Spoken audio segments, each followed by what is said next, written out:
அவருடைய உபதேசத்தை நாங்களே கேட்டு அவர் மெய்யாய் கிறிஸ்துவாகிய உலக இரட்சகர் என்று அறிந்து விசுவாசிக்கிறோம் என்றார்கள். பாருங்க, டிவியை பாருங்க, இல்லைன்னா உங்க பைபிளை பாருங்க. அந்த ஸ்திரீயை நோக்கி, உன் சொல்லி நிமித்தம் அல்ல, அவருடைய உபதேசத்தை நாங்களே கேட்டு அவர்கள் கேட்க வேண்டுமானால் ஒருவர் அறிவிக்கிறவர் இருக்க வேண்டும். ஒருத்தருடைய செவி கேட்க வேண்டுமானால் அறிவிக்கிற ஒரு மனுஷனுடைய வார்த்தை இருக்க வேண்டும். அவருடைய வார்த்தை அறிவிக்கப்பட்டால் தான் ஒரு செவி கேட்க முடியும்.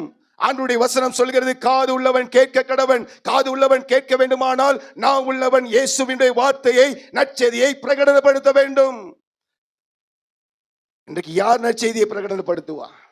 வாழ்க்கை மூலமாக, செயலின் மூலமாக, பிரசங்கங்களின் மூலமாக, நற்செய்தி கூட்டங்கள் மூலமாக, டிராக்ட் கைப்பிரதி ஊழியத்தின் நிமித்தமாக, உறவுகளின் மூலமாக அன்பை பரிமாறிக்கொண்டு இயேசுவின் நற்செய்தியை அறிவிக்கிறது மூலமாக காதுகள் கேட்கப்படும். உபதேசத்தை நாங்களே கேட்கும் பொழுது ஆவியானுடைய கிரியை நடப்பிக்கிறார். மெய்யாய் கிறிஸ்துவாகிய உலக இரட்சகர் என்று அறிந்து விசுவாசிக்கிறோம்.